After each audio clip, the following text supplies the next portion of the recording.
My name is Michael Belcher, and I'm a cinematographer.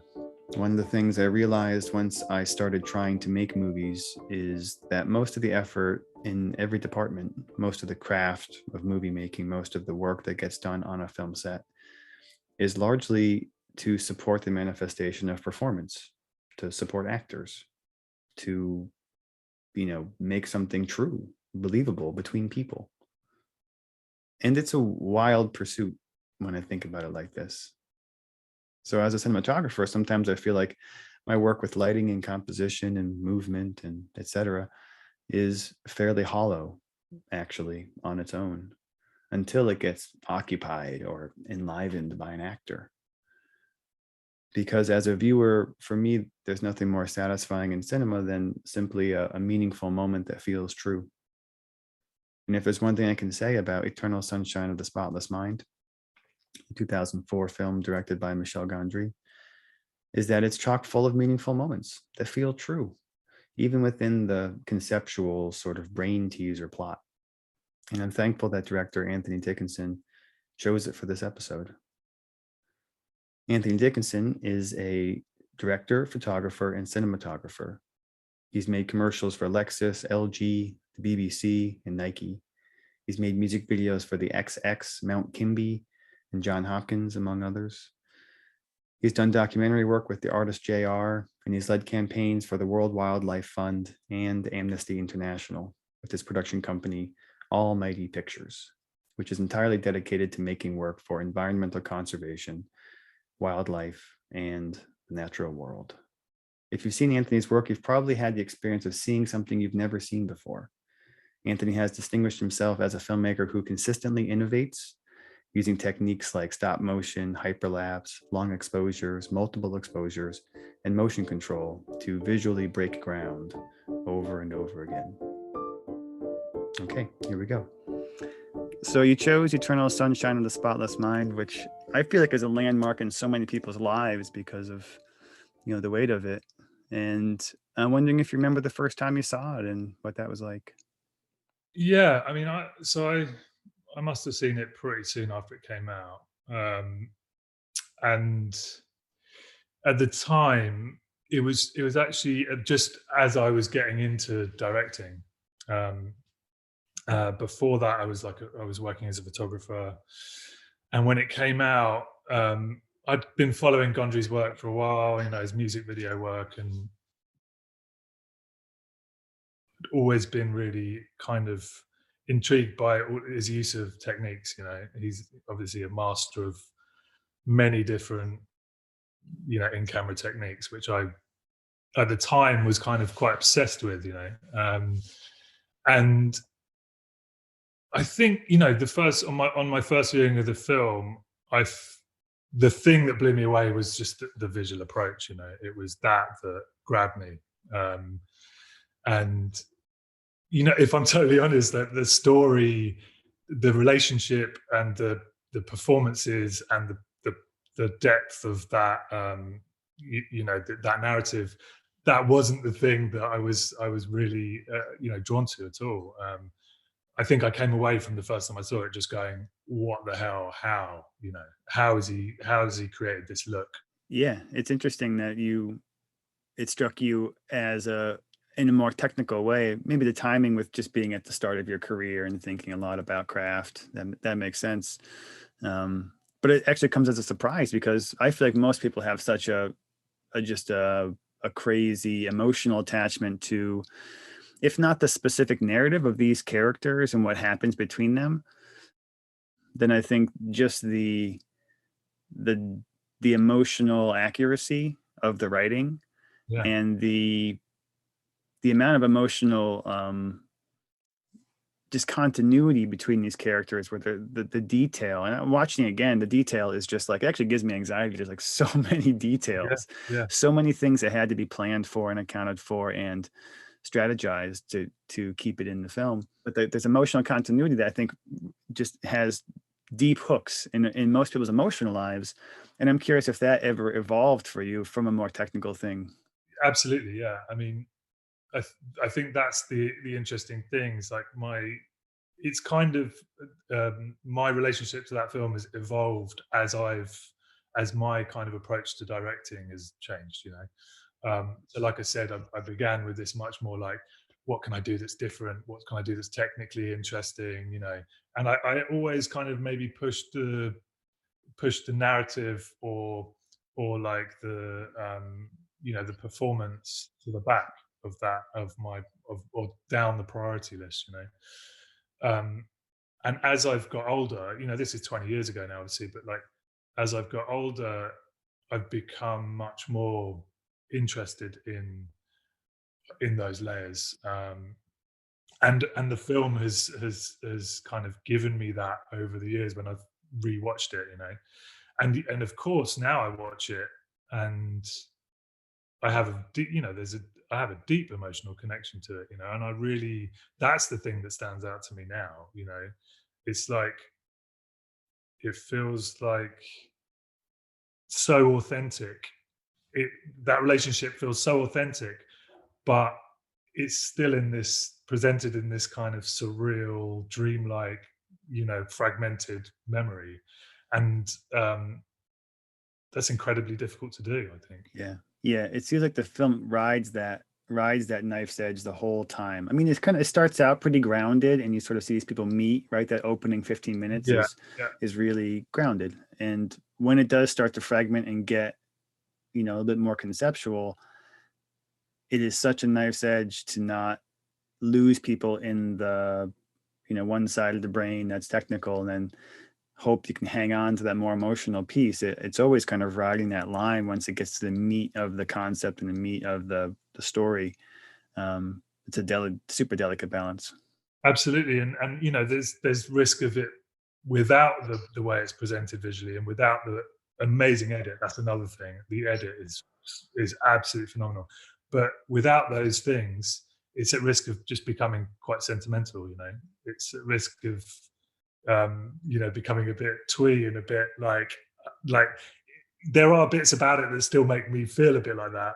Yeah, that's a really good point. A really good point. Because my focus is like, wow, the technical concept almost loses the emotion, but there's actually an interesting balance at play that you're pointing to, which is that if it was just going into the emotional world, without that more technical conceptual side, it might be a little bit, yeah, overly sentimental, or just, it might, you just might, the spectrum of audience that you can hold just might have really shifted to the more sentimental side.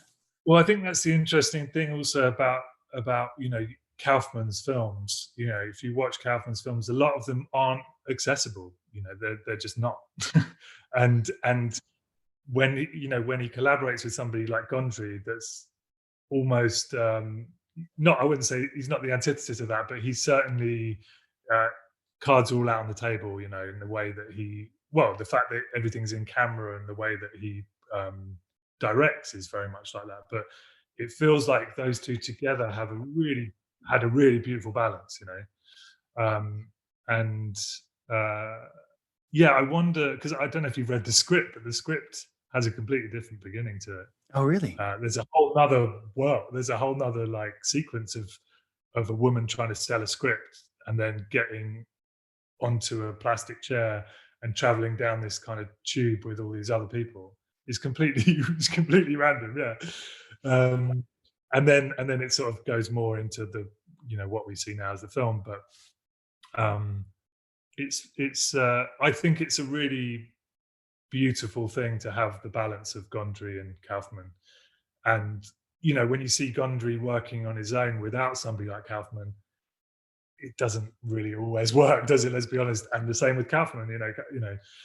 I mean, I actually watched bit of a tangent, but I watched I'm Thinking of Ending Things last night, and I was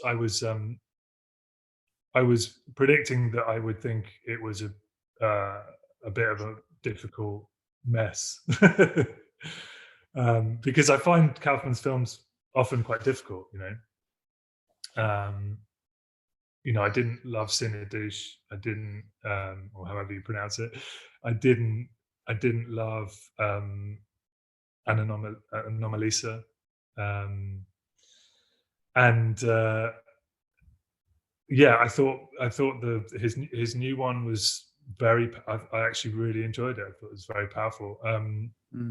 But yeah, going back to Eternal Sunshine, there's something also. Um, Kaufman loves the mundane. He loves he loves finding the nuances of character in the mundane. And I feel like with Eternal Sunshine, it starts that way. It starts with this very mundane life. This guy getting up in the morning, and what's great about what you said as well, these little Easter eggs or these little that only work on a second viewing.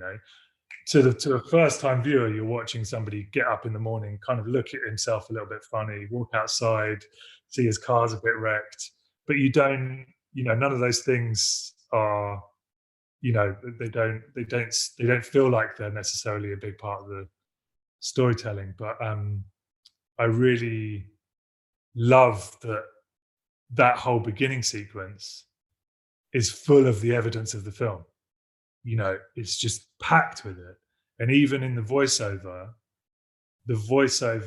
certain things he says are then repeated in lines, and you see the opposite in her, and it's just really, that beginning sequence is phenomenal, I think, actually. And it's great because, like I said, the first time you see it, you wouldn't may not at all think that. The film is clearly designed for multiple viewings. And actually, I've realized how much I gravitate towards those sort of films. And that sounds obvious, but like even blockbuster films like uh, Live, Die, Repeat or At the Edge of Tomorrow, Yeah, yeah, I think that's a phenomenal film. for sure. That film, yeah, it's a beautiful piece of work. And this film has that same magic to me. They both have that kind of like, oh, I really need to see that again. And I know it's obvious because of the narrative, and it's sort of, it's built for that. But there's something really special. I can't think of any. Oh, Groundhog Day is another great example as well, isn't it? Yeah, yeah, of course. Well, it's one thing I want to ask you about the opening is this thing you're touching on about how the first, like, you only have that first viewing once, right? When you come back to it and you kind of pick up these little clues and Easter eggs and details that are wound up in the broader story. But I feel like even on that first viewing, these little details that are sort of unanswered questions in a way, like he's kind of looking funny at his clothes, and then he's looking at his car and leaves this note, and it still has this interesting way of functioning even on a first viewing. It just makes me think about this way in which we build a story, right? How do we build this reality, in the face of all the artifice that producing it really is? And there's something about all these little mysterious things that are kind of unanswered quirks or unanswered details that the film could just as easily have gone on and those things be effectively meaningless for the plot. Yeah, Even in that way, which they're mysterious, it still feels really valuable because as a viewer, it sinks me into, I'm meeting someone for the first time. I don't know how they put their clothes on. I don't know how they do their hair or whatever. yeah, And I think that there's something that as filmmakers, we can learn about constructing reality and trying to insert the quirk and the oddity of life itself. It's so hard to build that in. And I think it's really it's just one of the kind of the benefits of having odd details that you would pick up on a second viewing, because on the first viewing it still has all this value for me, at least, in constructing a sense of just the randomness of and chaos of yeah. the details of life. And also, it builds his character, right? The moment where he's looking through he goes to write in his journal, and there's pages ripped out, and then he's like, "Oh, I haven't written this in 2 years." And you could read that in many different ways. If you don't know about the story that's to come, you can think that he's forgetful and he's useless, and he never knows what he's doing. But it's like, yeah, it's exactly what you're saying. It's these little nods, that keep the intrigue, and yeah, build the character. Yeah, there's a lot of mystery and then a lot of surprises because you hit that whatever it is 15-minute mark, and then the credits come in, and the first thing you hear is like this super heavy Beck song that's just like a total gut punch Yeah. emotionally, and you see Jim Carrey's character crying, Yeah. and you're just like, whoa, like totally just like flips you. And now you've got this whole like list of questions that you want to ask as an audience member, which is my favorite feeling, is like, I'm leaning forward, wondering what's going to happen, and really wanting to learn more about these people. Yeah. Yeah. That moment makes you just question everything you've just seen, and it's Yeah. wonderful. And I think it's triggered by the moment with Elijah Wood, isn't it, when he's knocking on the window of the car, Mm. and he says "Can I help you?" Um, and that's just, I think that's the first moment in the film where things are where you're suddenly like, what's going on? And then, like you say, it triggers the beginning titles and the that beautiful song by Beck. I want to ask you about sort of some of the DIY sort of handmade work that you've done in camera, um, because that's such a feature of Gondry's work and such a feature of some of your work. Yeah. And I'm just curious what led you there in the first place, for that to be sort of the thing that, kind of the early building blocks of your career seem to dwell in there. What brought you there as a starting place?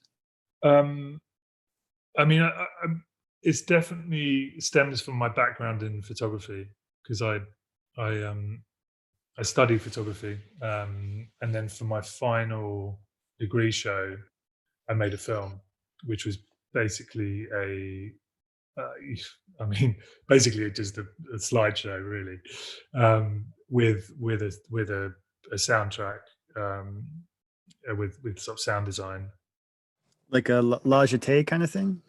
Exactly. Le Jeté uh, was a big influence on me. I saw that for the first time when I was like 17, and uh, I was mesmerized by that film. And exactly that. I basically attempted to make a a short film which was about my relationship to the city, and traveling through the city that I grew up in, which is London. And I'd sort of comped myself in to some of these still images and matched the lighting, and so that was my first, I suppose, my first time I dipped my toe in the water of filmmaking, really. When I was like 20, 21 or something.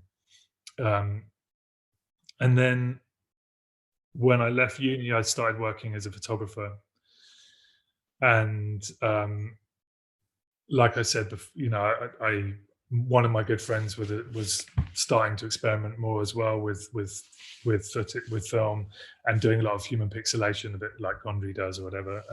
And then I started experimenting with it. It was quite intuitive for me to approach filmmaking with stills, right? And Yeah. I suppose what happened was that film that I made at university, that was more of a slideshow, and slowly the images got quicker and quicker and quicker until it was 25 frames a second.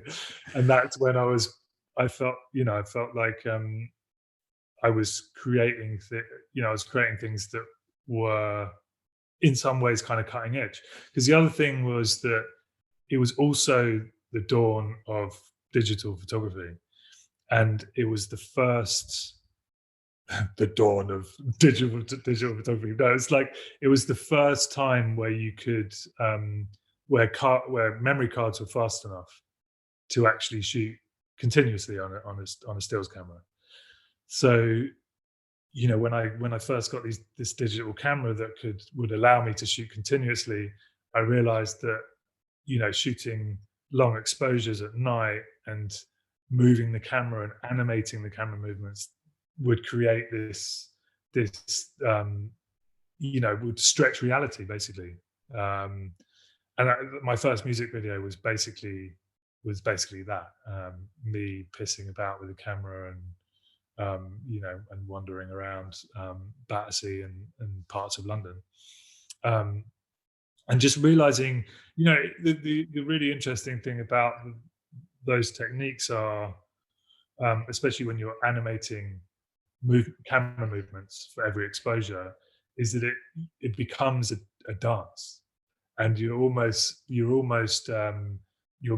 moving with the rhythm of the camera, and you're extrapolating those movements, or like so it all becomes, you become quite connected with what you're doing in a way that you don't have when you're just filming normally. Yeah, it sounds almost like sculpture in a way because it has this sort of three-dimensional. Yeah, I'm sure the process that feels three-dimensional, but then even on the screen, you're sort of taking these solid things and you're really adding mass yeah, or taking it away. yeah.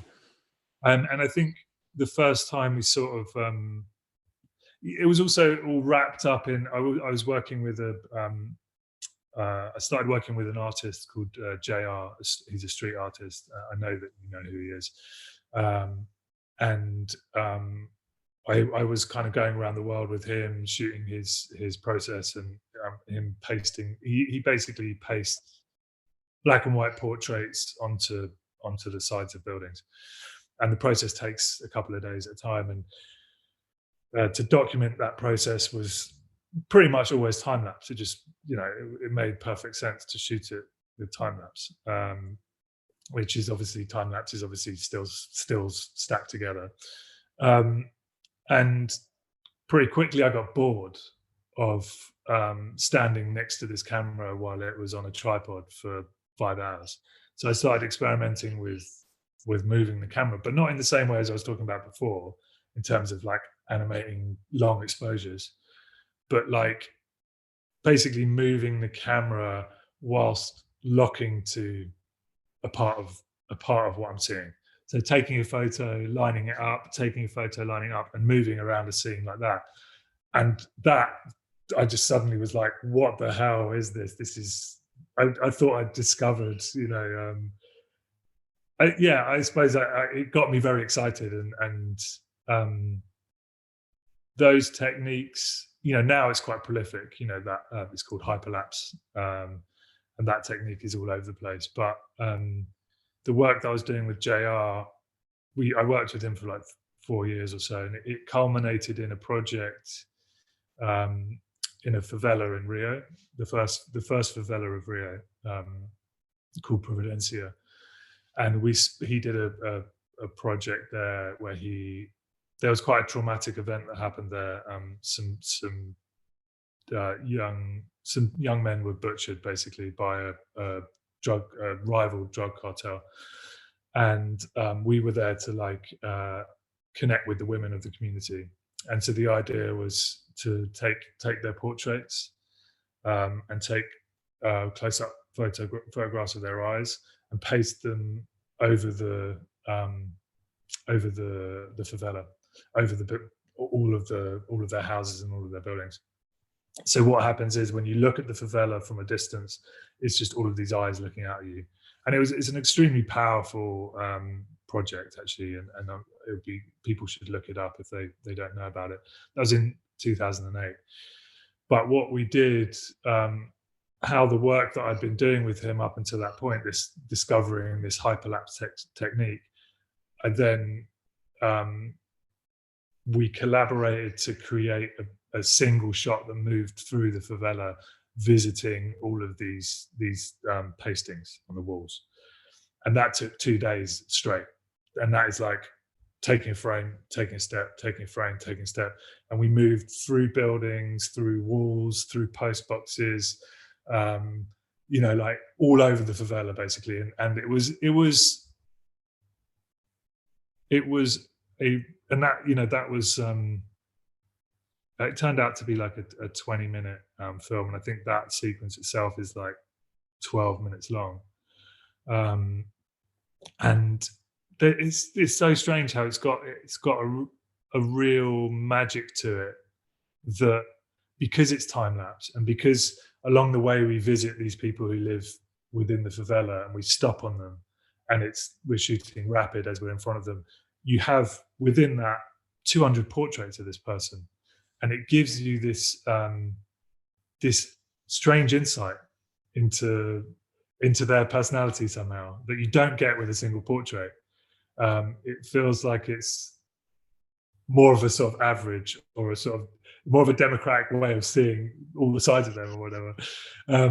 And so yeah, it revealed,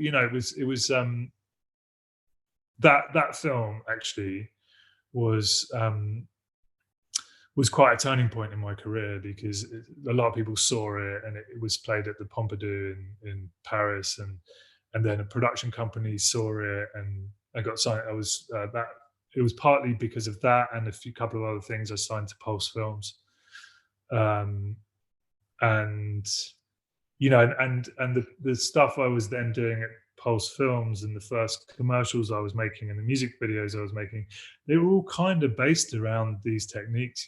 The first big commercial I did, or one of the first big commercials I did, was a TV commercial for Lexus, and it's like the whole thing is just moving forward down a straight road, and that straight road we change through multiple different environments in different parts of the world, and it's all shot for real, and it's all just a stills camera moving down. It's all basically hyperlapse, in a straight line, and then posting it all together in a sort of clever way. But I find it interesting now, because my background was so technical. I then kind of sort of stepped out of that a little bit, and I wanted to explore, I suppose, more performance based, more emotive work, really, and I wanted to work with actors more, and so that's been my path over the last sort of 10 years or so. That sort of diverted into that, and has led me to what I'm doing now, really. Yeah, I feel like what I've noticed is certainly that trend of you engaging with more actors around performance and things that are maybe a little bit even more emotional, overtly emotional. But you've also done a bunch of nature-oriented work. Yeah. I'm curious how that's tied in, because that feels like a really beautiful thing, but quite different. Yeah, right. I kind of forgot all about that as we were talking. It's like, yeah, that's been my life for the past 5 years, pretty much. So what happened was, And it's such beautiful work. thank you. That's very kind. So yeah,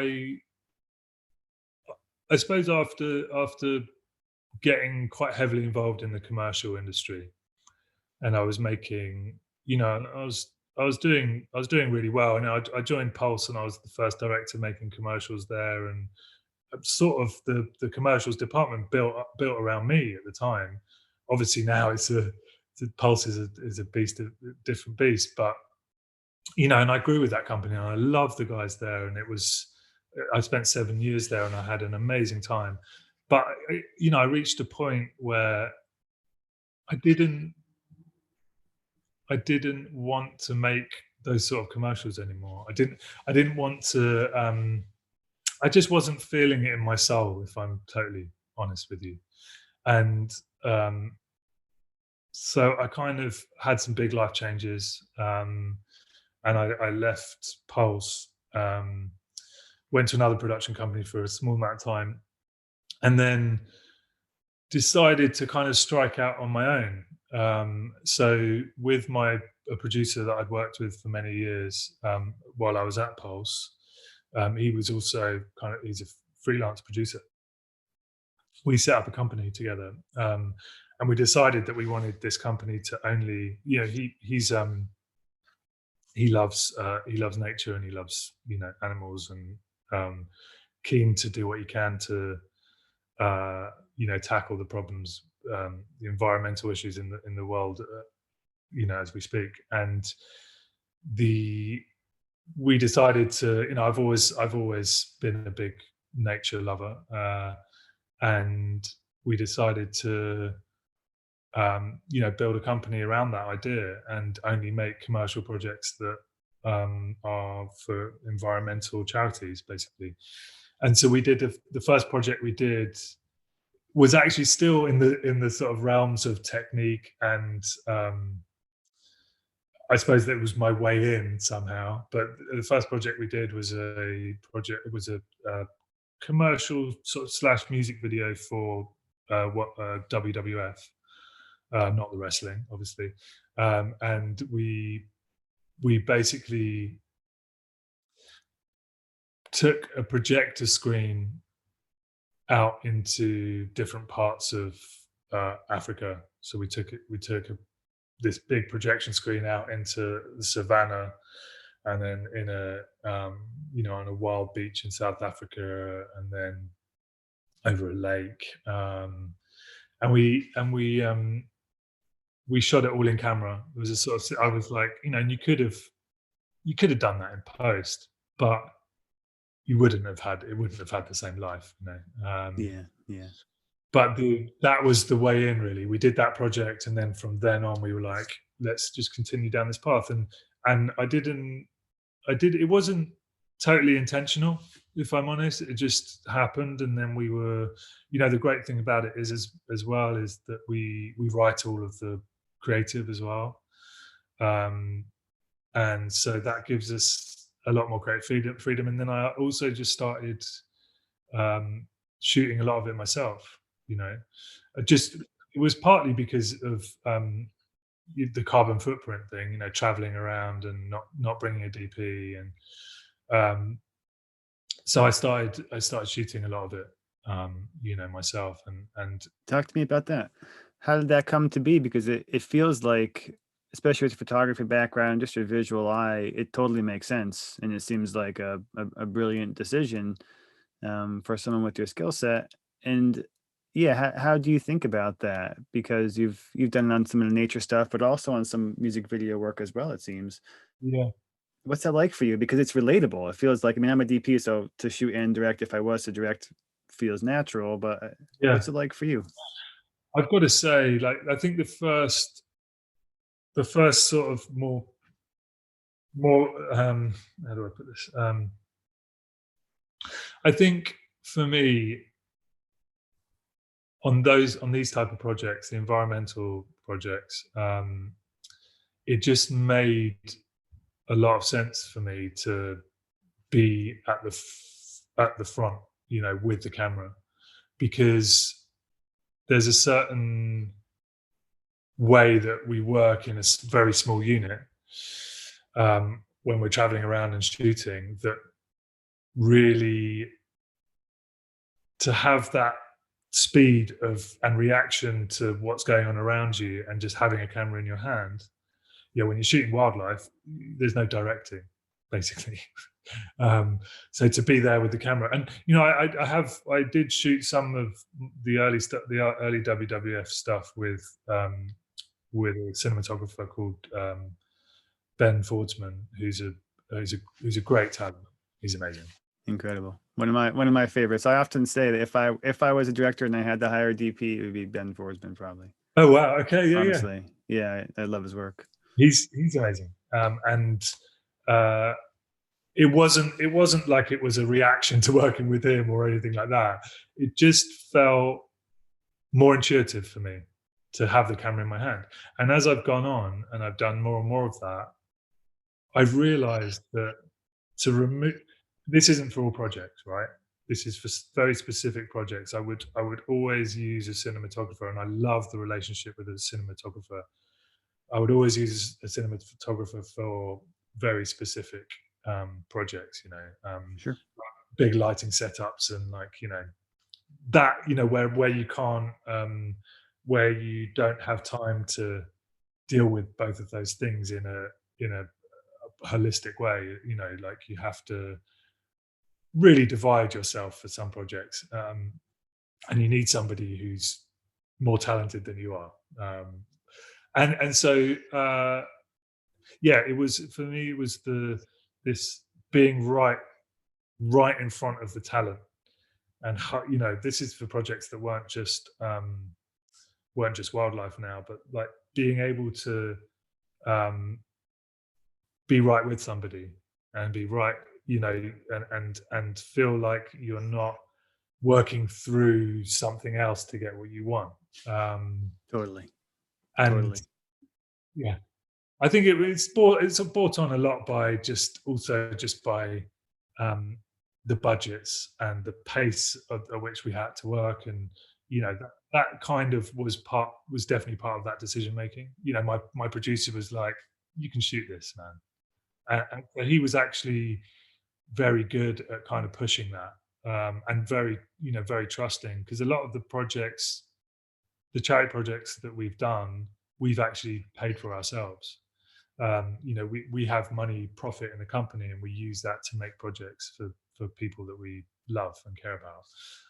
And that was one of those projects, was I Am Water. I don't know if you've seen that. It's like the story of the little girl in the sea Yeah, yeah, yeah. in South Africa. That was one of those projects. We just were like, let's go and do this for a friend who has this amazing ocean conservation charity. And we've just done another project for Devon Wildlife Trust, which again we've sort of funded, and I think that's kind of the bigger picture for us, is being able to change that relationship between the filmmakers and the client, in all of those different ways. So I love seeing that. It's a beautiful thing. And is it okay to talk about the new video, the Finley Brown getting old? Yeah, I'd love to talk about it, actually.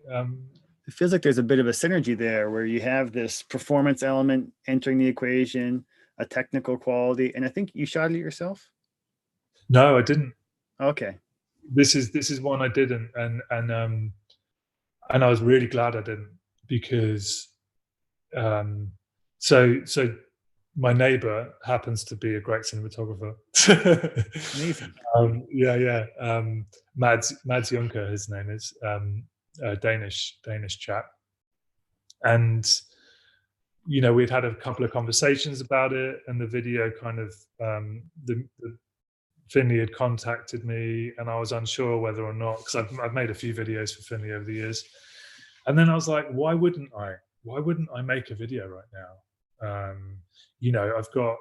I've got the people around me that want to make it and want to, and are really excited about a collaboration. So I'd spoken to my cinematographer neighbor, and we just got on really well. He's a lovely dude, and he had just this very similar outlook on, or approach to filmmaking. And the technical side, I also knew that I couldn't, if I shot it myself, I would have too much to do, because so we shot that with 4 people, including the 2 actors. So it's basically me, the cinematographer, and the 2 actors. So there's nobody else, no camera assistant, no stylist, no wardrobe, no makeup and hair. So we just did everything ourselves, and I basically spent 2 days with the actors, and we shot it here. Spent 2 days with the actors, and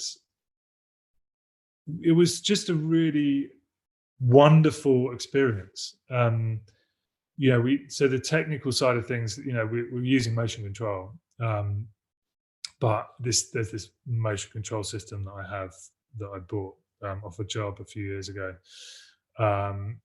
and it was using motion control. So there's this quite heavy technical aspect to it, but I wanted to make sure that didn't overshadow the performance and the emotion. And that was a real, and actually, practically speaking, that's exactly how I played it. As in, I programmed the camera moves following the action, rather than directing the action for the camera moves. So that's a big reason the video looks the way it does, and it has that feeling.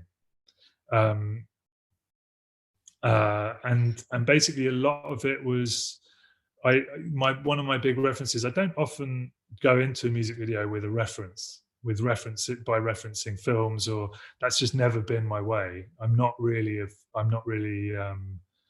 I love film, but I'm not a film geek. I don't have And I so wish I was. So wish I had this kind of film knowledge that so many directors around me have. Um, but and so often I very rarely reference anything. But this time I was quite keen to reference the emotion of the film, or reference the dynamic between two characters. So my big reference was Blue Valentine for this one. Oh, yeah. And so I kind of workshopped some ideas from kind of based around the characters in that, and then kind of developed it more and swapped them around, and it was a mix of kind of improv and then these scripted scenes that I used, and that was how we kind of created these kind of I suppose like intense moments between these two lovers. um and then the whole, I was always a bit worried about this sort of the the f- the f- the phone, the technology side of things, and how that's involved in it, because that was quite a when I was talking to Finley about what the music video was about, we talked a lot about that with the choruses, being young is getting old, and we talked a lot on the phone about trying to keep up with technology and trying to keep up with what's happening around you. And obviously right now that has so much uh, relevance, um, and especially with this sort of claustrophobic feeling of two people. I'm not suggesting these two people in the video are in lockdown, but there is that kind of claustrophobic intensity, and then you have this sort of this technology cutting through that. And I was concerned that it was maybe a bit heavy-handed, but the weird thing is, when I was when I was working on the edit, because I ended up editing myself just because it was too much of a nightmare to give it to anyone else. Um, when I was in the editing process, it just felt really natural to have the phone in shot, and the phone there, and the phone, and um, surprisingly, I was trying to put more phone in than pull it out. Yeah, it felt really well integrated to me, for sure. Good, yeah, Yeah. And I think some of the feedback I gave you when I first saw it was just how unbelievably harmonized all the elements are, from lighting to movement, and really especially the edit. It's kind of all in the edit in a way. And it circles back to Eternal Sunshine really well, because there is a way in which, when you have all this emotion and all this concept, and it's like, how do they go together? I feel like so much of it is in the balance of the edit, the pacing, the score. Like, there's so much of it you're just trying to say, like, all of these things are parts of the same thing that kind of come together and become whole. yeah. I feel like you really achieved that, and I think the edit is key. I mean, all your edits are usually tight because you're obviously overseeing, but I'm not surprised that you did it all yourself, because it feels just totally in sync with all the elements. Yeah, and it's weird what you're saying about how it relate. I didn't realize how much. I don't think I realized how much Eternal Sunshine had influenced me. If I'm really honest, Sure. I really didn't. And then obviously you asked me to do this, and I said, "Oh, I'd like to do Eternal Sunshine." And I just finished making this music video, and I couldn't help but see all the parallels. I mean, it was quite insane. Yeah. And even the beginning, so the beginning sequence to the music video is this kind of when you first see the couple, and you first get this sort of this triptych technique, kind of closing in on the scene, and you hear all of these excerpts from their conversations and their relationship, and a lot of that happened really organically in the edit, and I didn't that was just a test. I just threw that together as a test, and I was just like, "Whoa!" And the scene where the second shot where he's smoking a cigarette, and you hear this line from her, which is her whispering to him, "Tell me," And that all kind of felt quite serendipitous somehow, all of how that fell into position. And when I was watching Eternal Sunshine, I had this same feeling when she says to him, "Meet me in Montauk," at the very end. Had the same like, oof. And it was they just had there's this crazy parallel for me, that those two little things, these little this little audio bit of whisper that, Mm. and actually weirdly, I remember that that moment, "Meet me in Montauk," the moment, when you come in quite close to her and she's whispering, it's in the house that's falling down around them. That moment has always got me. I always well up when that moment. It's like it sort of cuts into me somewhere. Um, Everything kind of comes together in that little clip, doesn't it? It's like, and and in the same way, I feel like in the video that I've just made, for me it has that same kind of little. Um, but the Yeah, I think what you're saying about this balance of technique um, and emotion is a really hard one to strike, and the edit was quite tricky in that, because I lost a whole we shot a whole scene that and in 2 days shooting a whole scene and then losing it from the edit feels like quite a big deal. um but and it's beautiful, but it didn't I had to basically kill it, and it just didn't serve the relationship enough, or it didn't serve that emotional journey. And the other thing I've learned, from the wildlife stuff, from doing all the wildlife stuff and working with really good editors. There's a couple of guys specifically who I work with quite a lot at the assembly rooms in London, um, and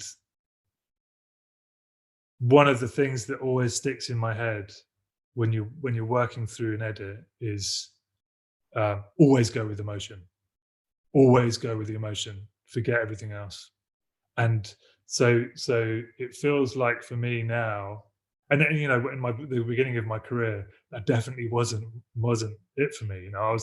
Right, I right. was like, technique and evolution of a technique is the narrative of a music video. It's not about, and that gives you an emotion to a certain degree. But now for me, it is all about that. And it's, now we've spoken a bit about, I've been training as an actor for the last 3 years now, in this quite specific um, acting technique. And so I've learned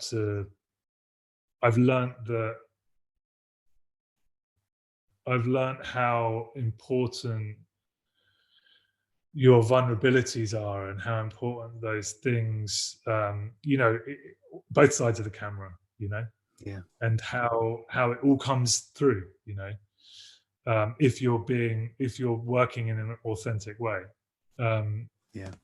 and that's not always easy to do, especially in the commercial world. And you know it's very easy to sort of drift away from that. But you really I feel like the video that I've just made, I do feel like, because of the process we went through in terms of how we got the performances and how I workshopped the scenes, there's a real authenticity there. Like, as far as I'm concerned, those arguments and those interactions between the two actors are 100% real, and they are, in that moment. And that's what the Meisner technique is all about. It's about, um, the blurb is, living truthfully in a given set of imaginary circumstances, right? So the whole point is that it's your truth in that moment, as an actor. And so you're not pretending. You're not like, it's not that anymore. It's like you're just being yourself, and you've created a set of circumstances in your head that allow you to be yourself, which just happens to fall into the right category for your character, I suppose. Um, it's a very fascinating world that I kind of ended up dipping into, and it sort of changed my whole approach to directing, I think. Yeah, it's a beautiful thing, and it feels like a real maturing, just a real, Yeah, real growth point, and it's super cool to see, and it makes me think about how hard it would be to, act truthfully in the circumstances, in a film like Eternal Sunshine. What kept popping to mind as you were describing um, the some of the Meisner um, technique is, when they're going through the flea market, and there's that sort of like screen of diffusion between them, and how as an audience member, just sort of like this odd thing that feels like emotionally like it makes sense, but when you think on the day, and I've heard Alan Kuras, the DP, talk about that experience, it just seemed very painstaking and very just irritating, like really hard to keep it real. And yeah, I think working with the film, working or acting in a film like Eternal Sunshine, that has so much artifice and so many little like gags and little set pieces, and I yeah, can't imagine the challenge. I mean, maybe it makes it easier in some way, but that's what struck me this time, is just thinking about how hard it must have been to keep it real. yeah, And I feel like Jim Carrey, whose performances are sort of known to be larger than life. He's so grounded in this, through all this artifice around him. It just totally blew my mind. And so that's one thing that probably stuck out to me most as I rewatched. yeah. And I'm wondering for you, what if there was a detail or something that sort of stuck out this time that you didn't catch before.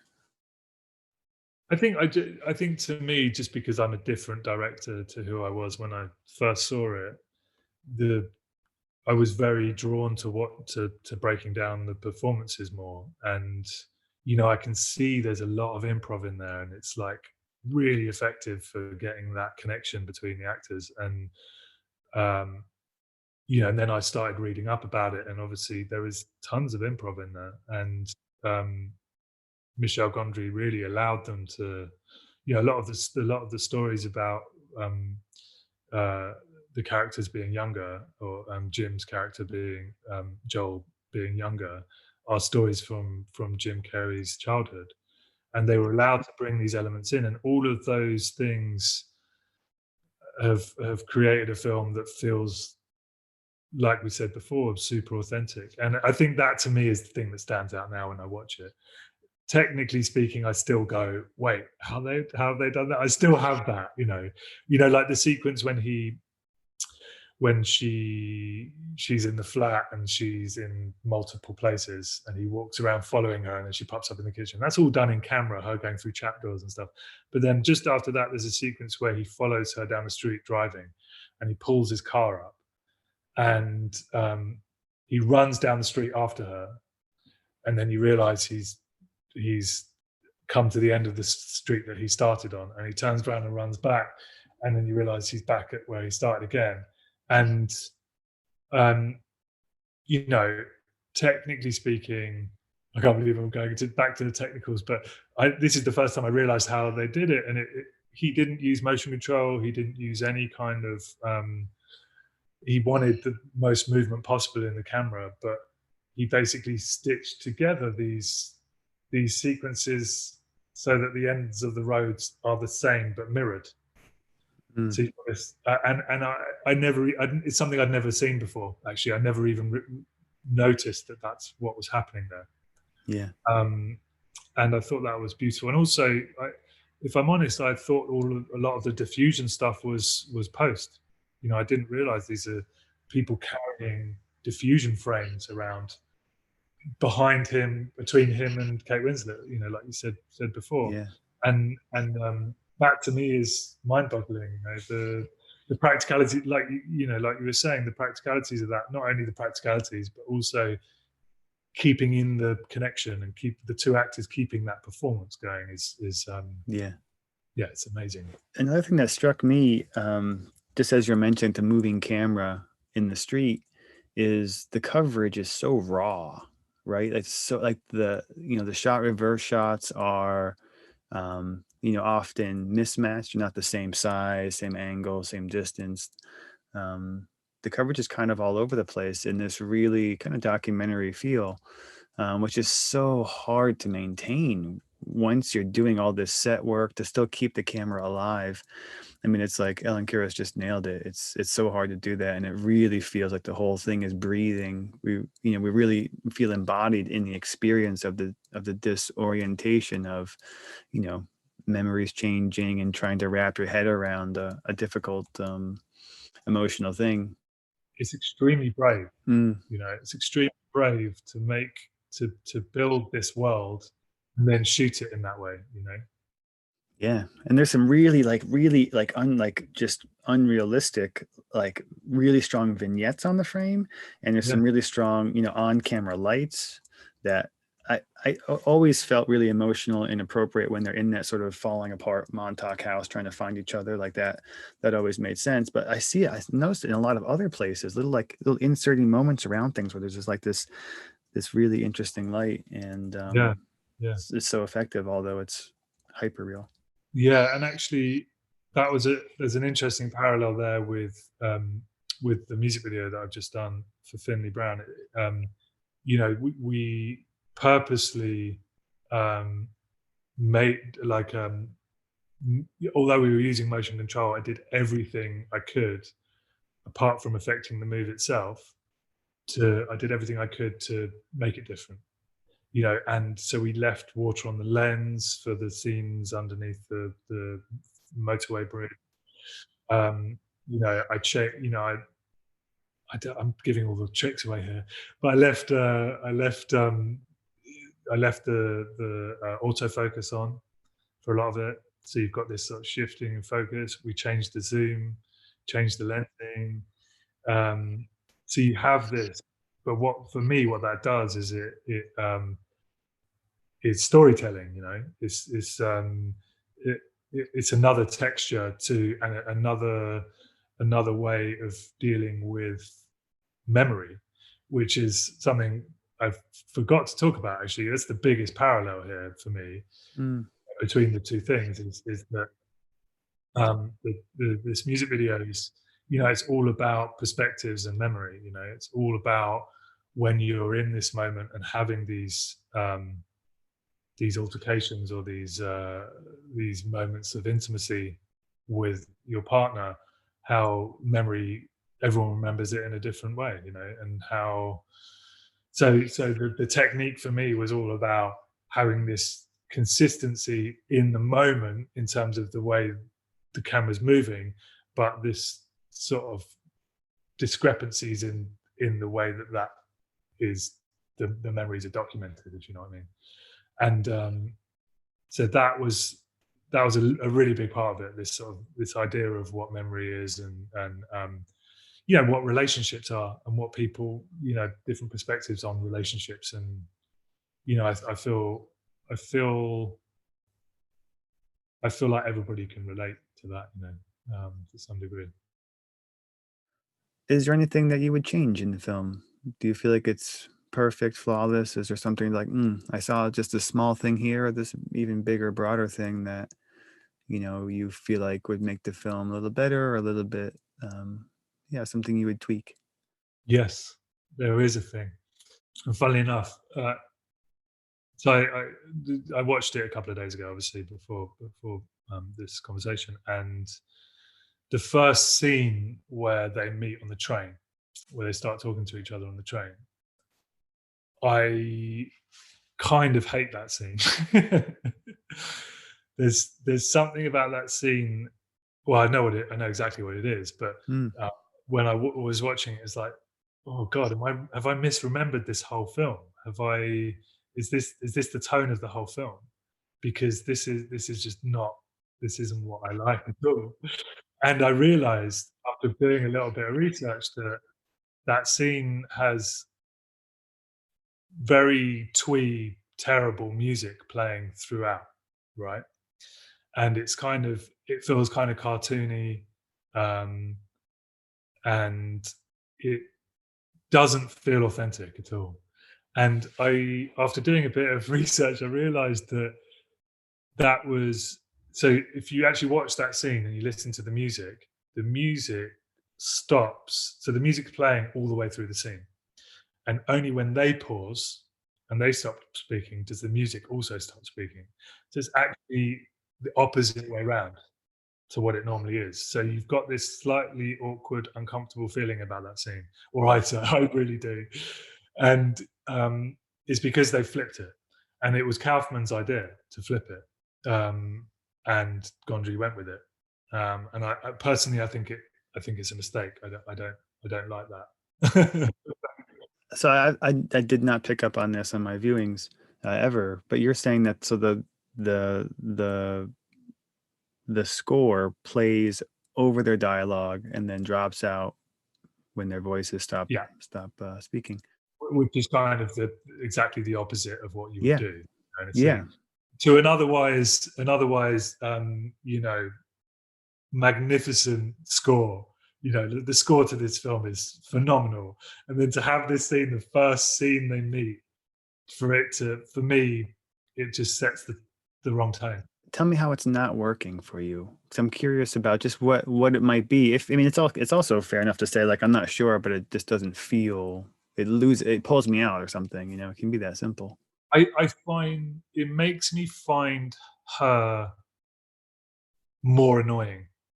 It makes and weirdly, I think it is a precursor to her talking about the Huckleberry Hound thing, Yeah, and the oh my darling, the song, and um, I just feel like it doesn't endear me to her,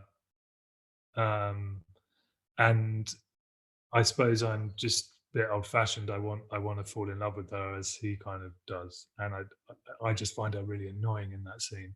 yeah, And I think that is the intention, but it, I just don't want that.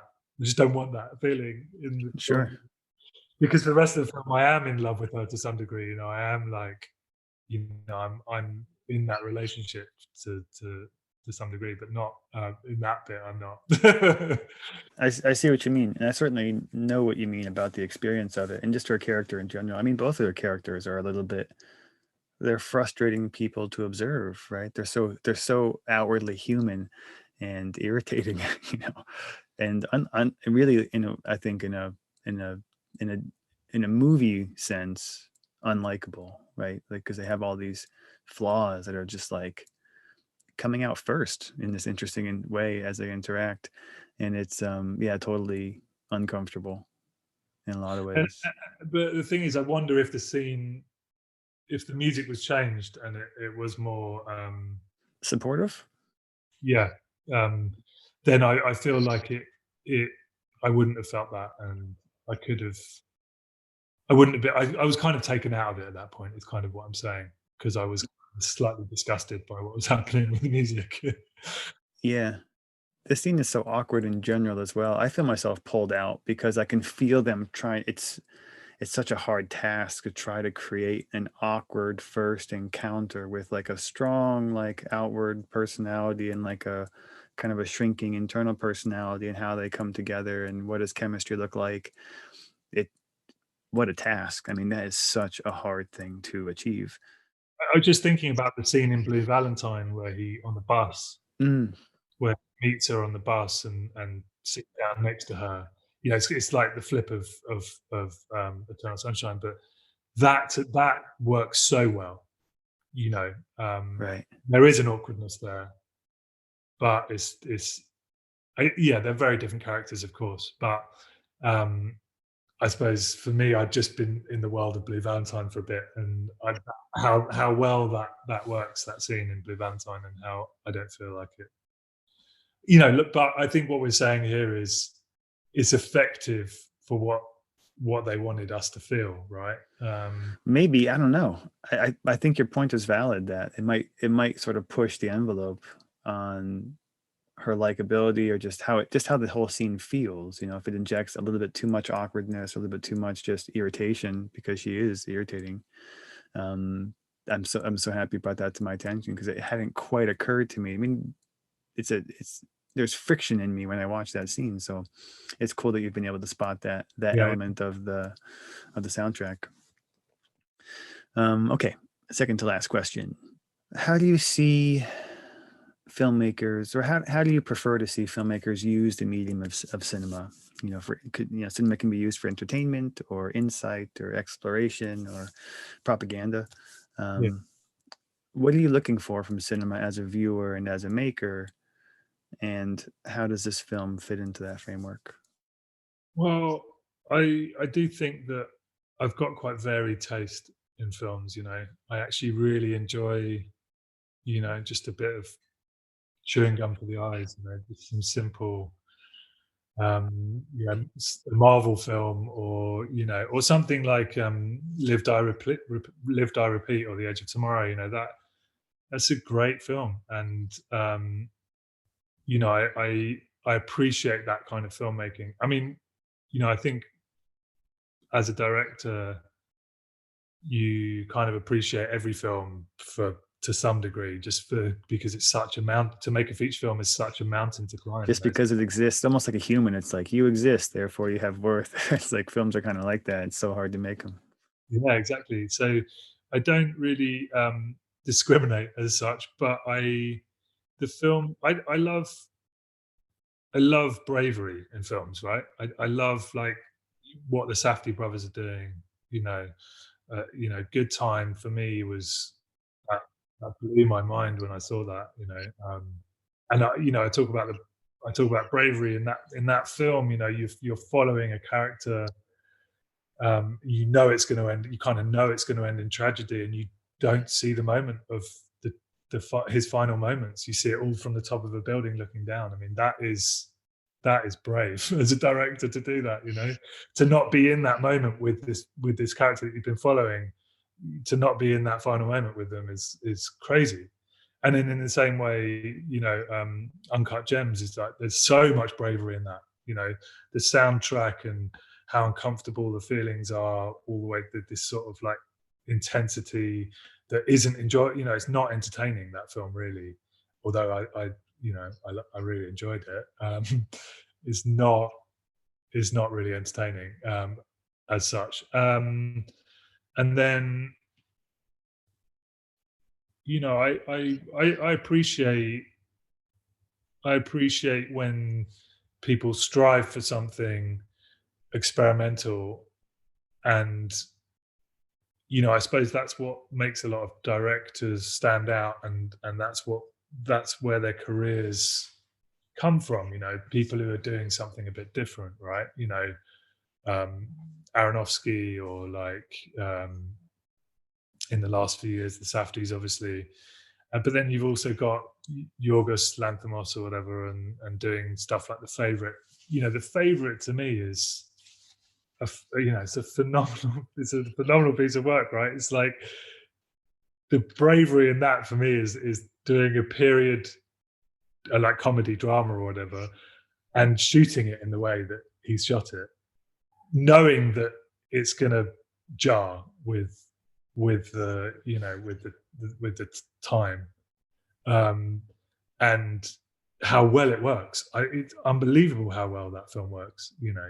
And then I don't know why, but it makes me think of Michael Mann doing what was that Michael Mann film, the bank robber one with Johnny Depp? No, the bank robber one with Johnny Depp.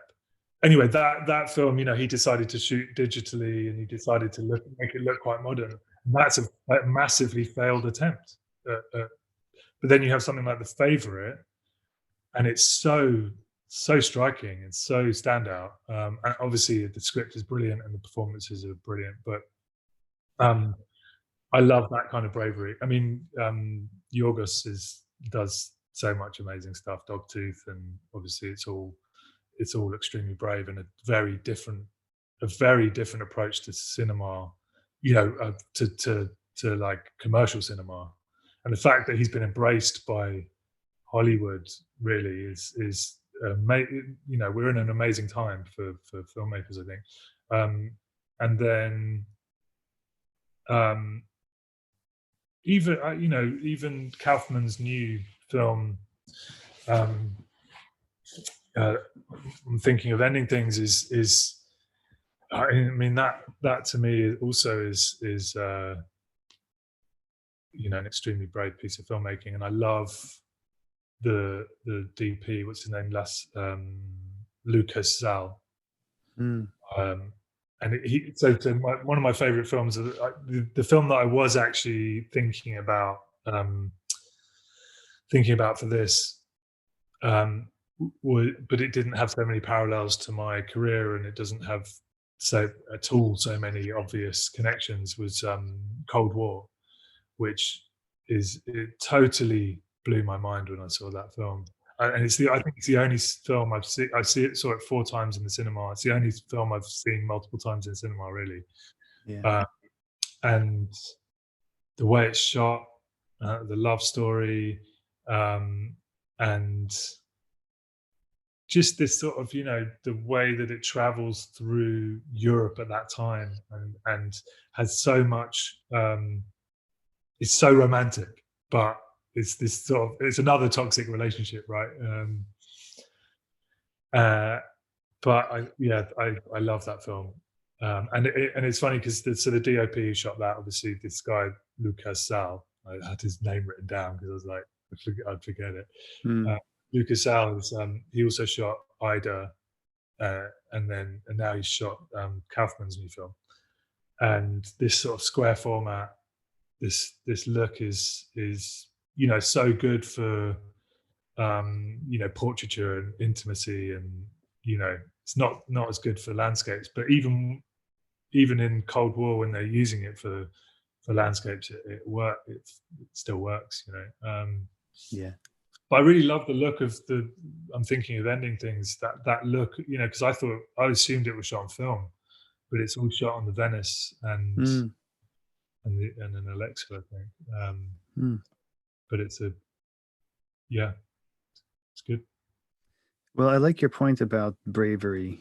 I think that's a beautiful litmus test to apply to cinema and think about, who's taking chances here, who's trying to, go somewhere we haven't been before, which I think is how I would describe you as a director too. So it makes sense for you to say that.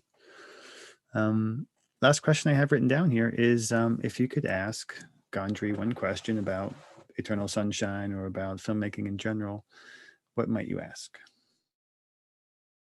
I'd be interested to ask Michel Gondry how he feels like his approach to filmmaking has changed and matured. Like, in the same, I'm not finding parallels with me and Gondry, but I'm, this coming from this sort of techniquey, homemade sort of background, and how that approach to filmmaking has kind of woven in and out of all of his stories ever since.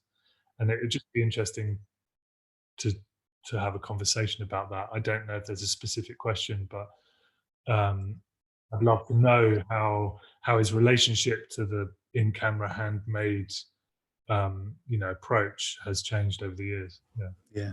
Yeah, it's a beautiful question. I'd like to know that as well. Yeah, I feel like for me, I'm always just when I see performances like that that are so disarming and just feel so true. I'm always just wondering, I'd like to ask him how he feels like that occurred. Is it just like, oh, a bunch of talented people, um, good script, or if he felt like I know there was a bunch of rehearsal stuff there. There's a bunch of DVD features, um, behind the scenes stuff that shows some of their rehearsal, and yeah, I'm curious about that.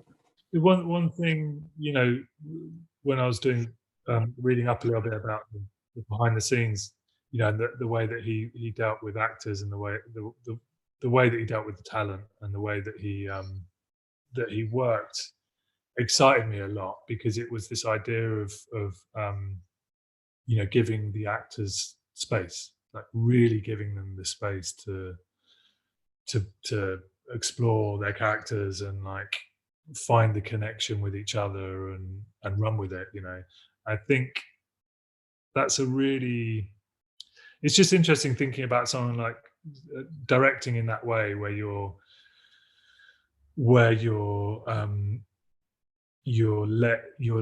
on a journey with them, and with the actors, and you're letting them find their way through this this world you've created. But then you've got somebody like David Fincher that's so meticulous and so precise about every word and every bit of performance. I just that sort of approach to filmmaking baffles me. I just can't understand how, and I think it's amazing. Obviously, Fincher's a masterful director, but I can't understand being that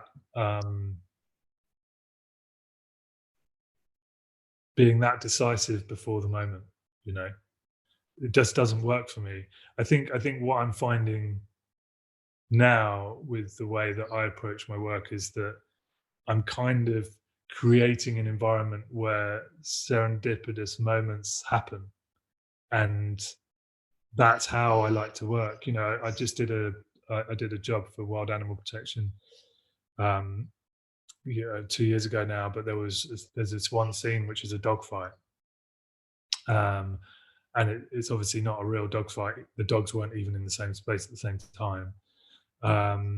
But basically, we were in South Africa. We set up this this world, and I let these extras and these actors exist in that world. And then this is one of the ones I shot myself. And then I went around and used key little directions to make them interact in certain ways, and it just felt so intuitive to work like that, to creating the world, dropping the characters in, and then going in towards them and finding little moments with them.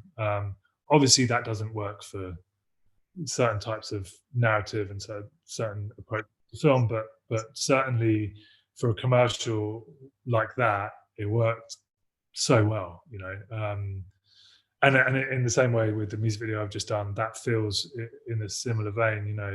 Creating the space for the actors to do what they do best, right? Also use a lot of voice and move. I had a voice and movement coach as well that came in the morning and worked with them to just to loosen them up and get them connected, and that worked so well because it meant as soon as they're on set, they're in.